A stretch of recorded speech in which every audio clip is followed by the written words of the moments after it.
So I'm curious, what did you think of the Back to the Future Part 3 of horror? Wow, I can't believe you're making that comparison because Back to the Future Part 3 is fun and festive, and this is a piece of shit. Okay, so I don't disagree with the last thing you said, but I have some grave misgivings about what you first said. Back to the Future Part 3 is fun and festive? It's the Western one, right? Yeah, it's the shittiest one of the Back to the Future movies. I like it better than number 2. God damn it. Is this because you like old-timey... Like we talked about this when we watched The Village last season. Oh, you used to go back to a simpler time of the Western cholera style. and yeah. Yeah, exactly. Murder in the street. Yes, This is exactly what I'm looking for. people dying of very treatable diseases. Yeah. Simpler times. Yeah. No, man. No, they filmed this right after this, like same time, which is what happened. That's what I was referencing. Back to the Future Part 2 and 3 filmed like back-to-back. Same with Child's Play 2 and 3. Oh, okay. I didn't know that connection for either movie, to be honest. I didn't realize that was the thing. And then they just held on to them and released them after seeing how the other one did? Or? Yeah. Which I guess it was also The Matrix like that. Something about trilogies where the third one's dog shit. Seems to be the way they do it is they make... This is definitely dog shit. I don't know that I saw number 2. I have seen the first Chucky few times in my life. As it's colloquially known. Child's Play, yes. Yeah, I've seen the original Child's Play a few times, but I definitely haven't seen this one before. And this was the once and only time I will be seeing it. Oh, no. Coming out hard against this one. Welcome to Bad Movies and Beer. I'm Cooper. And I'm Nolan. And yes, today we are discussing Child's Play 3, or as Noel calls it, Chucky 3. That's got to be a common. No, it is. I mean, it's Child's Play because it features a killer doll, but this movie is all about that doll, Chucky, and that's the sort of important part. Which one had the female doll? That's Bride of Chucky. Okay. And the subsequent, like they do like a bunch after that. That comes after this. You know who the female doll is? Who? Jennifer Tilly. Yeah. So you enjoyed those movies much more than this one. Yes. I definitely. Well, for sure. Yes. Yeah. Although when she becomes the doll, it loses some of its luster. I would hope so. Not all. But some is no, I'm just kidding. No, we're going to be covering all of the horrific elements of this, although for us, maybe it's more, the horrific parts are just the, story and effects and the fact that we had to watch it. The pace. But yeah. Oh my God. But we'll get into it all after, of course, discussing what we always do here. We've paired the movie up with a beer, and what are we drinking today? Okay, so we've got a beer today called the Soul Intent. Makes sense. Chucky, of course, is possessed with the soul of deranged serial killer. I've got his name here somewhere, probably. But the whole premise is that this doll takes on the soul of a serial killer and continues to murder people. And so the sole intent of Chucky is to get revenge. And in this movie, on some boy who foiled him in the previous ones. Yeah. This is actually, I don't think it's the same actor, but it is definitely the same character. Who foils him in Child's Play 1 He's here and for 2. revenge. That's what we're going to get today. Yeah, exactly. So this is from Tusket Falls Brewery, and it's out of Nova Scotia. Out east. So I went for a trip this last summer, and I visited the Tusket Falls. Not the actual brewery. They're out of Tusket, Nova Scotia, but I visited their brew house in... Sorry. The brewery is out of Tusket, not Tusket Falls? No, it's just Tusket, I think. But they obviously have waterfalls, and that must be something that draws people to Tusket. Okay, but you were not there. I wasn't there. They also have a tap room in Halifax. So my family went for a visit to Halifax over the summer. And our very first stop after we got off the plane and picked up our car was Tusket Falls Beer Room. Nice. They had great food. Ooh. I remember a potato salad in particular that was like noteworthy. Man, it's weird. I'm not a huge potato salad guy, but when you get one that's good, it's really, really good. Yeah, and it went super well with their beer. I remember having Blur, I think, their hazy IPA when I was there, and that was real good. But I tried a bunch of different beers, and we bought some and even lugged it around with us through Halifax on the start of our day because it was so good. This place was one I had to check out because when I was looking for Nova Scotia beer and breweries, it was popping up on all of the best lists. So nice. So really, really good stuff. I brought you a German-style Pilsner today, though. Thank God. I thought this was an IPA, and what a roller coaster. I was down on this movie, down on this beer, and all of a sudden it's a Pilsner, and I'm perked back up to life. Let's do it. Yeah, we brought you into it. So you want to crack into this Pilsner? Absolutely. Let's go. Soul Intent.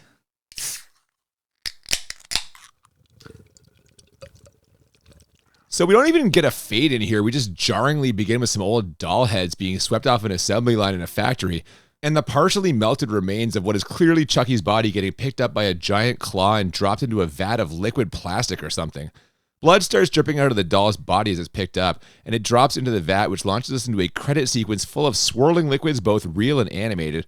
And I'm pretty sure you and I were both thinking the same thing here. Milkshake? Did you go for a milkshake? Just me? Oh, just you. I was actually thinking Bond, James Bond, because that's what it felt like. The swirl. The swirl was very much sort of an inspiration from the Bond films. That's what was going around my head.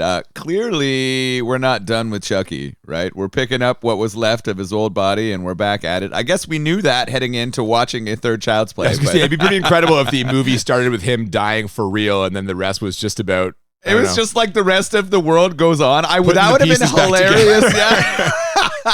Would it have been? I don't know, man. I would have probably preferred it.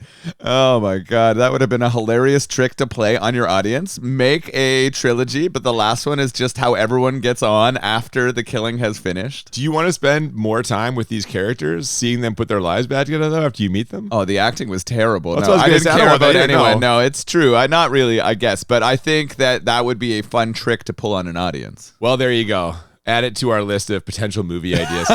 Yeah.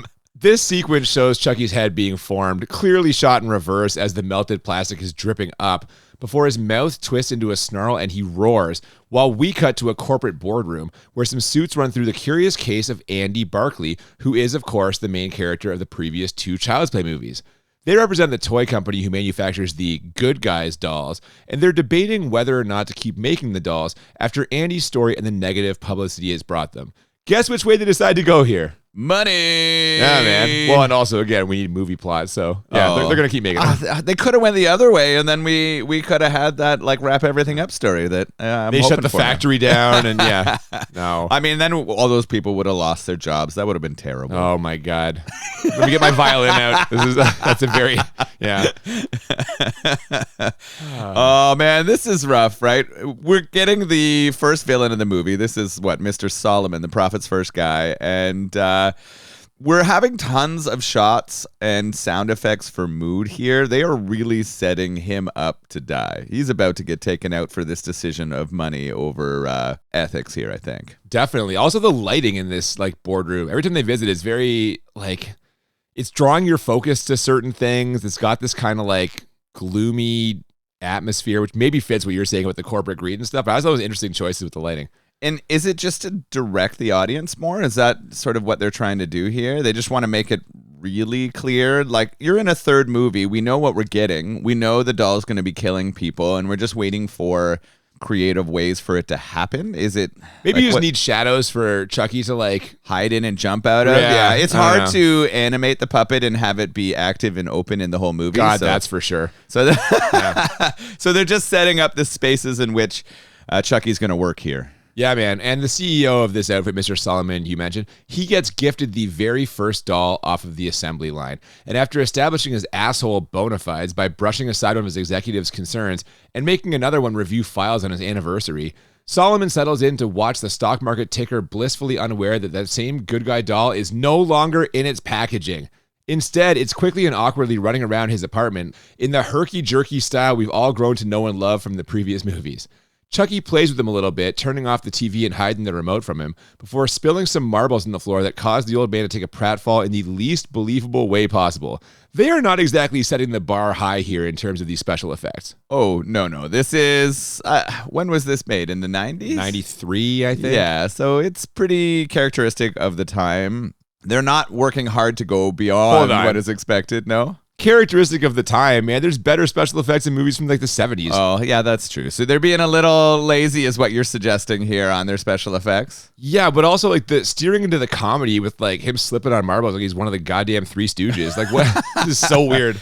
You know what's funny though is in reflecting on this movie, this is more of what I expected than what we got near the later side of this. This felt like Child's Play to me. Okay, I did not remember it being so jokey. I felt like as that franchise went along, it became more and more comedy oriented, but maybe that's my memory train. I haven't seen the original Child's Play. It's been forever for me. I was going to say decades, I think. Yeah. Well, as we see in a minute, Chucky is in fact alive and well, and he offers Mr. Solomon some advice after smacking him in the face with his own putter. Don't fuck with the Chuck. He also tags Solomon with a couple of darts before garroting him, and then Chucky with a yo-yo. Yes, that's right. And then Chucky turns his attention to the primitive internet, where he frantically searches for the whereabouts of Andy, who he needs to find to get out of his doll body or something. I'll be totally honest, it's been a long time since I've seen the original Child's Play, like I just said, so I don't totally know what's supposed to be happening here, but I do know one thing. That's not Andy, that is some other kid. You never replace the actor, it's a different actor. But didn't you just say they filmed them back to back? Yeah, but he's older now. He's like a teenager in a military academy. So yeah, you can't keep the same kid. You got to hire a different actor if you're going to have time pass between the two movies that you film back to back. Yeah, you don't want to like try to age the 8-year-old with makeup. Oh, that would have been hilarious. I would have loved that choice. You know what? Why not at this point? Yeah. Just steer into it. Oh my goodness. Now we know what the purpose of this film is, though, right? He's got to go find that kid and he wants to get his body out of here. Is he going to be successful? Oh, yeah. No, no, we'll find out later. Yeah. And will we give a fuck by the time we get there? Probably not. No. Yeah. Anyway, this new actor is enrolling in military school, looking for some sense of family after kicking around several foster homes. The guy running the school isn't sure about him, but allows Andy to join after the obligatory haircut. And with that out of the way, it's time for Andy, Barkley, no first names, to meet his nerd roommate. He also gets to meet Lieutenant Colonel Shelton, who is basically the teenage version of your classic asshole drill sergeant. This dude is a real piece of work, and he gets in the face of pretty much everyone, including Andy, his roommate, and a girl named De Silva, who Andy is very intrigued by. Can't say I blame him, Noel. She's got a mouth on her. Did you see those push-ups she was snapping off? You do like a strong woman. Oh, yeah, man. That'll rough you up. While all of this is going on, the Barclay character, Andy, also sees an ad for the good guy doll, and so he knows that he's back. He knows that he's not clear. So that's meant to add a little bit of tension as they're developing the characters that are going to end up battling against or encountering Chucky. Oh, for sure, and that will not take long to happen because the package gets delivered to the military school for Andy. But when Tyler, the boy who's ordered to deliver it, realizes it's a good guy doll, he decides to sneak off and open it for himself. This, of course, turns out to be a pretty big mistake, as Chucky busts out of the packaging and immediately threatens this kid. He also gives him, and us, some totally organic backstory, in what will be the first but not last case of someone literally explaining the plot to us. He wants to play a game called Hide the Soul, see? So he tells Tyler to lay down and open his mouth. Is this military school run by Catholic priests, or...? I think there's similar problematic cases in many military organizations, particularly in the 80s and 90s, I would guess. This kid is the kid, I've described him as the kid whose dad hates him. Yeah. He is really not living up to family expectations, and he doesn't have a lot of friends. He's kind of like the awkward kid who's sort of there. And so, of course, the doll finds him, right? Yeah. He's going to be the one who is vulnerable to that. I'm curious here whether he is taken over by Chucky. Does Chucky's soul go into the kid? Like, why is he having him open his mouth? Yeah, presumably, assuming it's not some weird sex thing, that's probably how the soul is gonna go into him. But then, like, very soon we're gonna realize that the soul's still in the doll. Oh no, yeah, because luckily whatever the fuck this is gets broken up by the guy who runs the school. He chastises Tyler for playing with dolls, since that's only for girls, and then takes Chucky away to throw him in a dumpster. Andy spots this and loses focus during a training session, so Lieutenant Colonel Shelton has one of his underlings teach him about military equipment with an enjoyable line. This is my rifle. This is my gun. This is for shooting. And this is for fun. Pointed to his dick. Yeah. That's for fun. His dick is for fun. Yeah. Yeah, but his rifle is his gun. Yeah. Oh, my gosh. It's a rhyme. Yeah, it's an enjoyable, it's like a children's nursery rhyme. Oh, my gosh. So Chucky's popped up here. We're getting some silly military training. That training is starting to affect the Andy or Barclay character, though, right? Or the Chucky doll. You can just call him either one. His name is Andy Barclay. You don't have to differentiate. So the training is being fucked up by the Chucky doll, right? Barclay is struggling to focus, and that's when we get that clever rhyme. How are we moving from here? We're just getting these like interspersed shots of we know Chucky's there. Andy's trying to train and be a part of it, but also worried about what's going on. Yeah, but Chucky ends up getting tossed into a garbage truck. but then starts screaming when the guy activates the trash compactor, which throws him into a panic. The garbage man jumps into the back of the truck and frantically starts rifling through all the waste, trying to find the child he believes is trapped in there. This goes predictably sideways as Chucky slips out of the back of the truck and climbs into the front, turning the compactor back on and crushing that garbage man to death. And I was a little disappointed because they tease us with the prospect of seeing his arm get snapped off, but there's barely an effect here. We don't even get to see blood. Yeah, they built this up to be a big moment, and then it didn't really have the payoff, which you think it's for money? You think they just didn't have the cash to do a lot of this stuff? Oh, I was quite sure it's a budget decision. And is that because they are trying to film 2 movies, the price of one here, it seems like? I mean, maybe. I think they're trying to increase their profit margin by let's pay as little as we can to make this happen, and then whatever we make, and this right is in the pocket. Anytime you make a third, right? You're trying to cash in on the success of the previous one. You could argue that any sequel is an attempt to cash in on the previous one. Absolutely. But yeah, man, very disappointing here. I really thought we were going to use arm snap off. And I didn't know what it was going to look like, but I just wanted to see it. That's fair. That's kind of why you watch these style movies, is for the fun death moments and scenes. And we're not getting them so far in this one. No, we are not. Speaking of seeing this happen, Sheldon and the cadets all see it and run to the truck to find that garbage man dead. But what they don't find is Chucky, who has once again slipped out and is planning on threatening Andy with his glowing blue knife. Which he does, but Lieutenant Colonel Shelton shows up and confiscates the doll. So I guess it'll be up to new Andy to sneak into his room, retrieve the doll, and burn it or something. But that is not what happens. Instead, Shelton catches Andy snooping around his room and punishes him by sending him outside to march in the rain, but then also kind of jumps him. Again, I'm not totally sure what's going on here. This is all sort of moving quickly, but also very slowly at the same time. Yeah, I definitely had a problem with the pace. I was having trouble keeping up with the plot, how quickly things were moving through, but also not really caring about any of the characters or what was going on. The mark of any good movie. Yeah. Things are great here. They've really made this kid trainer sergeant guy a massive bully. He's just picking on Andy constantly. This making him walk out in the rain and then taking the knife. I'm wondering if anything bad's going to happen to him. Yeah, I have no idea, right? Not at all setting this up for any sort of thing there. No, man. It's so weird because this movie almost is what you were describing. We're getting very little Chucky stuff and a lot more of teen military academy drama. Yes, I agree. Yeah. And that's not what we're looking for. So this here. Proves that it's not a good idea to do. Yeah. So then my idea's dumb. Yeah, that's most of them are. I don't know, dude. No, that's not true.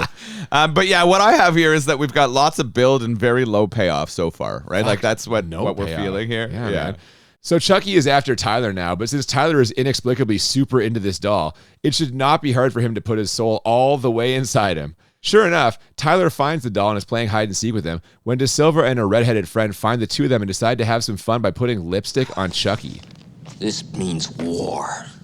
And I hope so, because again, very little is happening in this movie. Yeah, it is just following a bunch of sort of lost teens as they're going through this military training, and the Chucky doll is there to be menacing, but hasn't done much other than seems like diddle Tyler.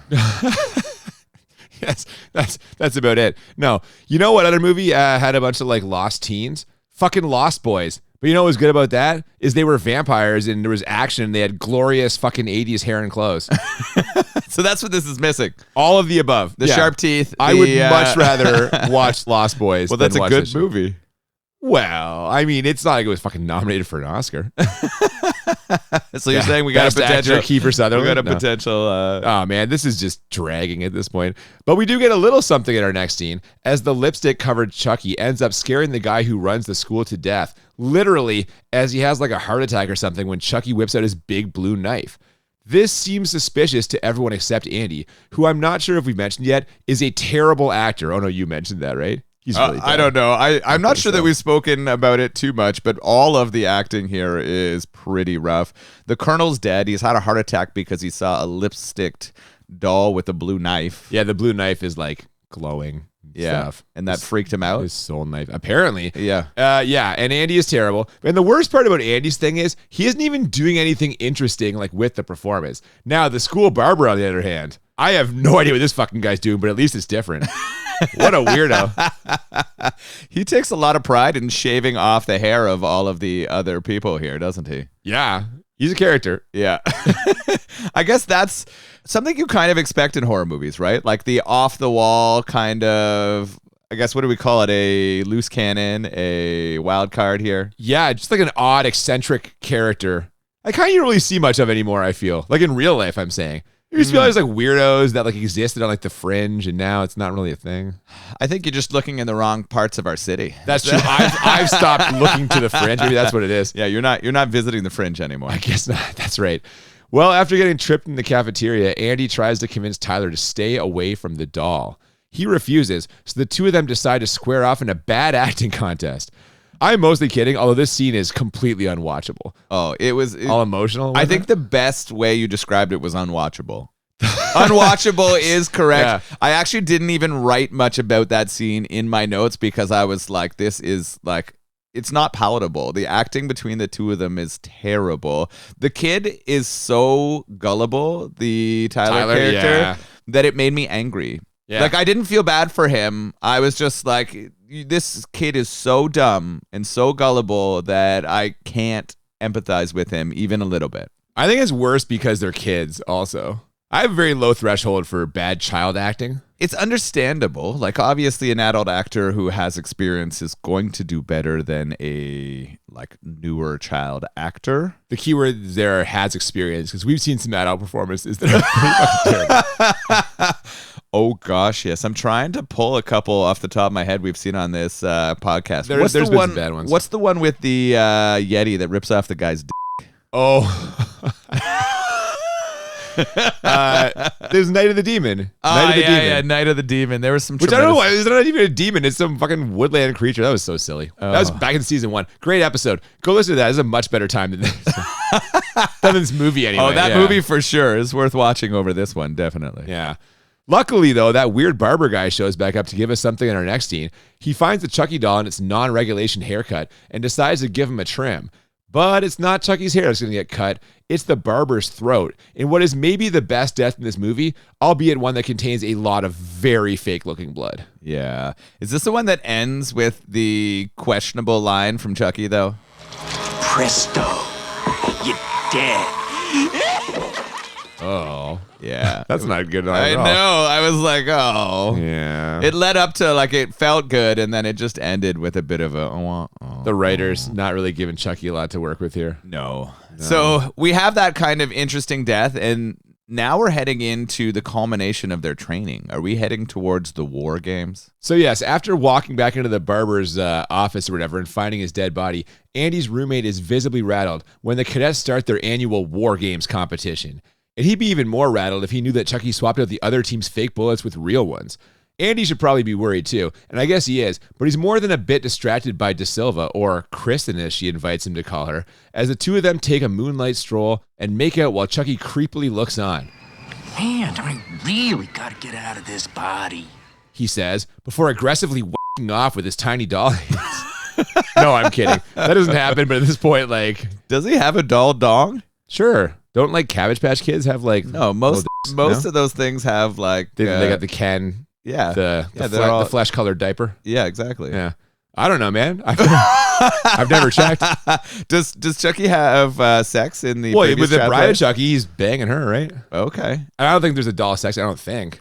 All right. I'd probably remember that if there was. Yeah. I think they suggest a little something, but no. I mean, we've seen movies where puppets are doing those kind of things. But hey, you own one. Yeah. You made me watch it. I did not want to watch that. Yeah.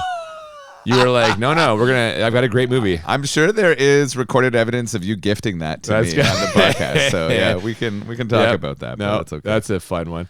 Emboldened by his trip to Makeout Point, Andy decides to take the fight to Chucky instead of waiting for him to attack. He tries to get his roommate to help him, but that dude is basically the exact opposite of Burt Reynolds and Malone, so he pushes out. That means Andy's on his own, but still manages to infiltrate the Red Camp and find out that Tyler is somewhere else. Nobody knows. Yeah. Well, Chucky knows, I guess. And in case the whole I'm going to put my soul inside you thing wasn't creepily sexual enough, he tells Tyler to assume the position. Yeah, I'm uncomfortable with this. I don't know. The acting is really bad too, right? Tyler is not pulling this off. He does not look like vulnerable young man about to be sodomized by a doll. Come on now. There's no need to be crass. No. Or you were just saying it was mouth stuff. Well, at first it was mouth stuff. They've clearly moved on. I guess so. Their relationship has progressed. Yeah. He's going to get that soul inside him any way he can, Noel. No, Tyler escapes, thank Christ. But Chucky somehow grabs De Silva and is threatening her at grenade point. This convinces Shelton and the rest of the blue team to go along with Andy and try to stop Chucky. Unfortunately, their blue paintballs are no match for his homicidal mania, and they're also no match for the very real bullets the red team shows up spraying. So R.I.P. Shelton and R.I.P. Andy's roommate after he dives on a grenade that was thrown by Chucky in what is honestly one of the least realistic looking things I've ever seen. You asked it while we were watching, and now I am forced to ask it too. Were these puppet effects always this bad? Because fuck, dude, this was rough. Yeah, it is not working well. I don't know why the puppeteering and or the shots they have are not more convincing, but they're really, really, really bad. I don't really care about either of the characters that have just died because they haven't built any credibility for them. Well, you were cheering for that one guy to die the minute he showed up. That's true. That bully guy, yeah. But the nerdy roommate, though. And so how are we going to end this, though? We're in the middle of these war games. There's no way that we could find another more ridiculous setting for this to finish at.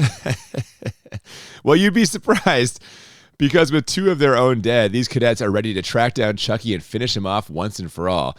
And I guess they're going to do it at that carnival that Andy and De Silva spotted earlier. You know, the one in the middle of the woods where most carnivals are held. What the fuck? There's nothing for like miles except trees, and all of a sudden the fucking carnival. They're at a military institution, one in which there's live rounds and firing. There's no way anyone would be allowed to set up a random carnival near that place. But yep, we're in walking distance to the magical woods carnival, just like you suggested. Well, you'd have to walk. I didn't see any fucking roads. No. How do these people get to this carnival?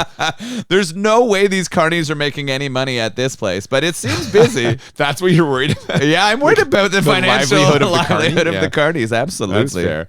Well, Tyler is at the carnival. He's among the throng of mysterious people, and he tries to convince carnival security that someone named Charles is trying to kill him. I know how it must hurt when a friend does something bad to you.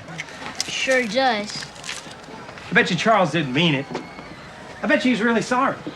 No, he isn't. He wants to hurt me. Nobody's gonna hurt you.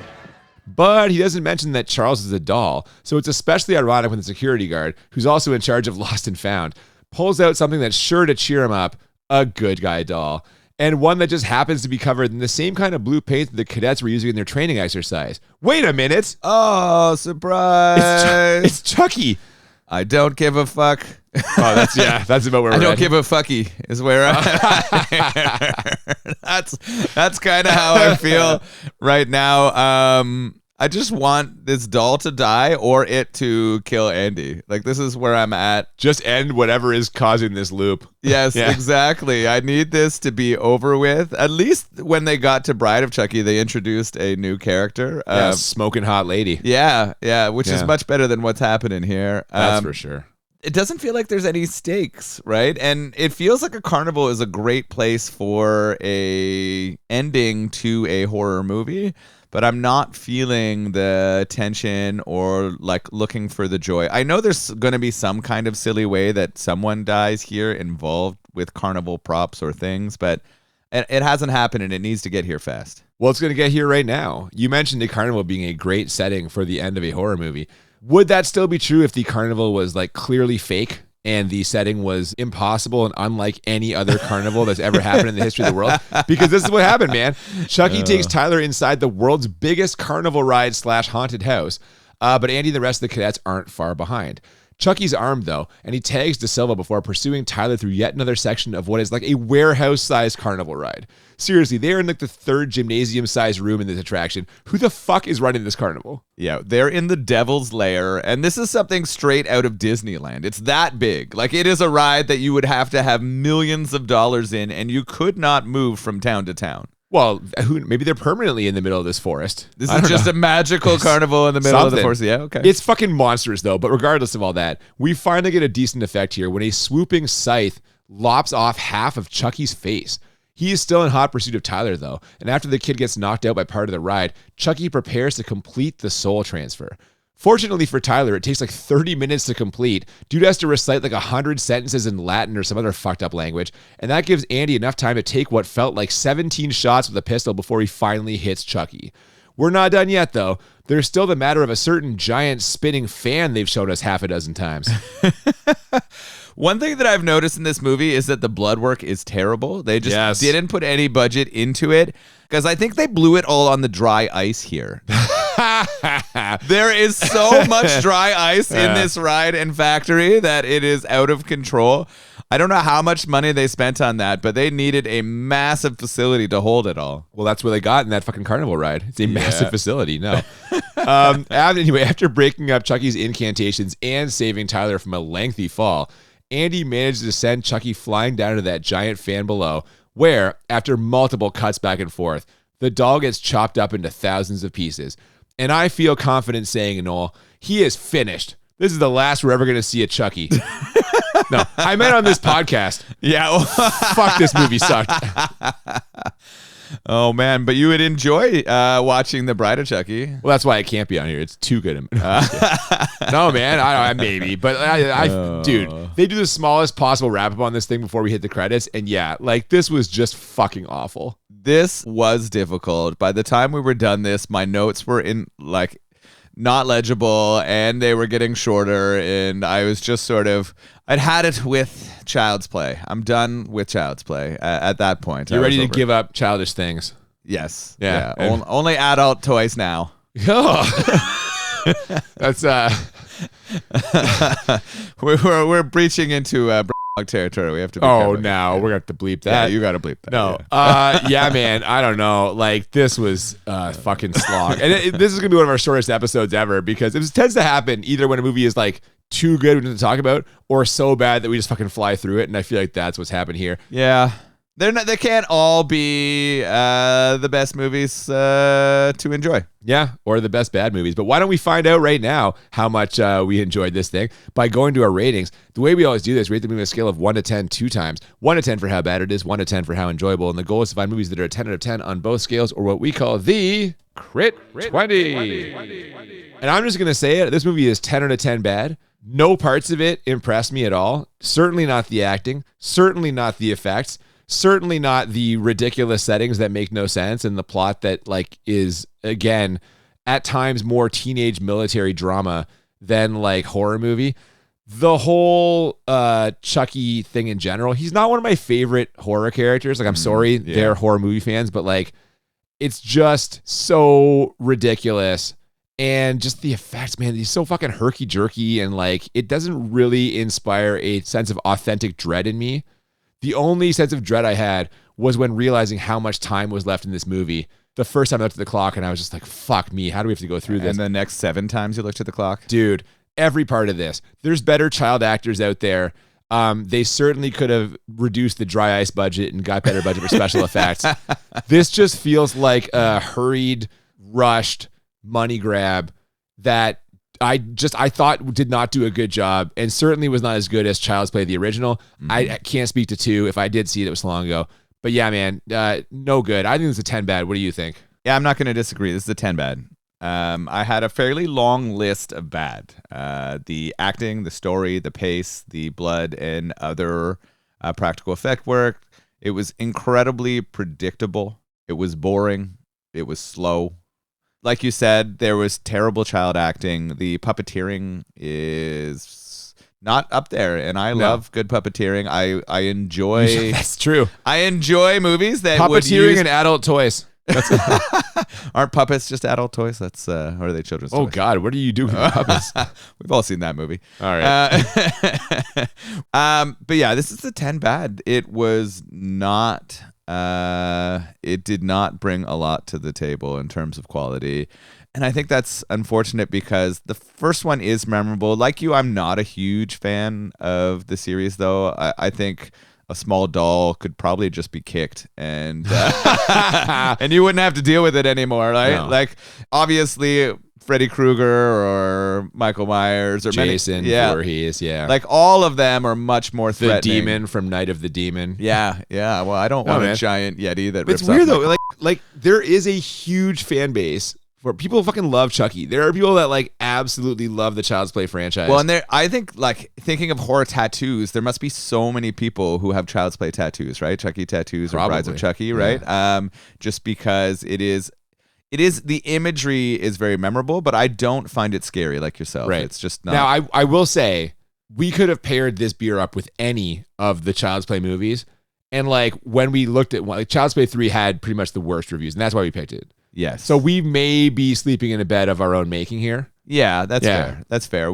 Maybe we should have chosen 2, just the sequel. Maybe we shouldn't be speaking so ill of the franchise as a whole. No. Because of this shit representation. No, absolutely. Yeah. And I have fond memories of the first one. There you go. Yeah. Well, how enjoyable, not to cut you off there, but how enjoyable did you find this movie on a scale of 1 to 10? Based on our conversation, we're not going to be surprised that it's quite low. Yeah. I had that the music and mood were positives. All right. That was the length of my list. That's a short list. That's a short list.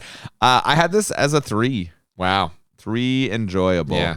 That's one of my lowest scores ever, if not my lowest. You tend to be a little more generous on the enjoyable. I do. I've snapped off several ones for enjoyable. You are a lower enjoyable man. You're more discerning. I just like a good time. First of all, I love a good time. Anyone who's listened to more than one episode of this podcast probably can tell you that they can tell I enjoy a good time. But this was not a good time, man. No. Is that your whole? That's it. That's it. It's so true. I am giving this a 1. I'm snapping another one up here. Yeah, there you I go. thought this fucking blew ass, and I was sitting there, like I said, looking at the clock, being like, "Fuck me, how much longer?" And it's not a long movie, but god damn, this was a drag, man. I could not get into this for all the reasons you've mentioned. Unwatchable scenes over and over again. Like the only vaguely entertaining moment for me, besides the barber, I liked the barber, but was like trying to figure out where and how this carnival could exist. Like I literally was like, this is so absurd that it almost like clicked in to be entertaining for me, but then it just wasn't because of all the stuff. It took too long to get to the absurd carnival. But also once you're there, again, it's just like shitty. Was this like just happening in sequences. Tyler's mind? The whole thing was in Tyler's mind. The whole thing Yeah. in Tyler's mind. Well, yeah. He saw the news report about Andy and was like, imagine what he'd be like as a teenager. Yes. Tyler's just sitting alone in his military fucking Well, we know his dad academy. doesn't love him, so this is what, poor Tyler. they make that clear. Hey, at least he didn't get f***ed by that doll, huh? No, that didn't happen. Chucky did not manage to put his soul inside him. No. So yeah, dude, I thought this was fucking really bad, and I will never, ever, ever watch this again. One good thing came out of this for me, and that was getting to try this beer. Nice. I fucking love this. I thought this was a great Pilsner, traditional, like German style flavors. Couldn't have been happier to drink this. And I was expecting an IPA. So again, thrilled across the board. I was excited before I even tasted it. And then I tasted it and I was like, fuck, this is a good beer. And I can see why the Tusket Falls Beer Project Brewery, whatever the fuck, is on those best of lists, because this is a world-class Pilsner. Every single thing I have drank from them was really delicious. This is super, super clean. Yes. Right? It's just, it does have a fairly strong malt character to it, as a good It's a Pilsner German style should, Pilsner, right? yeah, exactly. exactly. And it's really, really clean, easy to drink. I really enjoyed their ales, right? I really enjoyed their hazy IPA and their session IPA. And I think that everything they have produced is worth checking out. If you are in Tusket, if you're in more rural Nova Scotia, or you get a chance to visit their brew pub in Halifax, definitely check them out. Worthwhile. Yeah, they're talking right now about possibly eliminating the whole like no shipping across provincial thing. And if that comes to pass and we're able to get some more beer from this place, I will 100% be ordering some, because really good stuff. Unlike this movie, really good stuff. So there was a silver lining to this whole That's experience. what it was. You know, and some episodes is about the movie for me, some episodes about the beer. This one's about the beer. So 2 weeks from today, you know what? We were going to be watching Mad Max 2 weeks from today by audience request. Fuck that shit. We need a movie that we know we're going to enjoy. We need to rebound from this fucking low point. So I forget who requested Mad Max. We'll still watch it. Don't worry. We're going to watch it later this season. But no, we need to pick me up here. So here's what we're going to do. What are we doing? I'm throwing you a curveball here. 2 weeks from today, we are going to be watching a movie that is an all-time legendary bad movie. It has been requested by multiple people over the 5.5 now years that we've been doing this podcast. We're going to cheer ourselves up in 2 weeks' time by watching a little movie called Samurai Cop. Oh, shit. Yeah. I have not seen this. I wouldn't have known what this was before doing the podcast. Yep. But it is definitely one that It's has on a popped bunch of on the lists. radar, right? Yeah. Like it shows up. This is one that You kind of have to see. I'm really excited for this. Yeah, one of the people who requested it recently, the way they phrased it was, there is life before seeing Samurai Cop and life afterwards. It's a life-altering movie. Kind of a high bar. Oh my god! But I feel like if nothing else, it will give us the kind of silliness and just ridiculosity. That's not a word. Oh, I like it though. We should make it one. The kind of ridiculosity yes. that we did not get today in any way, shape, or form. Yeah. And again, maybe Mad Max will that too, but I don't know. We'll push Mad Max. It's still gonna happen. But Samurai Cop 2 weeks from now, let's just go. Let's go. I'm excited. That sounds like a good time. It's a movie that I've wanted to see since we started this. So. And again, our most requested movie by far. So you know what? Sorry for the person who requested Mad Max. Instead, we're going to service the 6 or 7 or 8 people that requested Samurai Cop. And don't worry, we will service you later too. You will also service. Yes. It's a weird way of putting it. I think it's not, I also think there was a lady who requested Mad Max, so maybe we should just... Yeah. Hey, we are equal opportunity servicers. Yeah, so that'll be 2 weeks from now, Samurai Cop.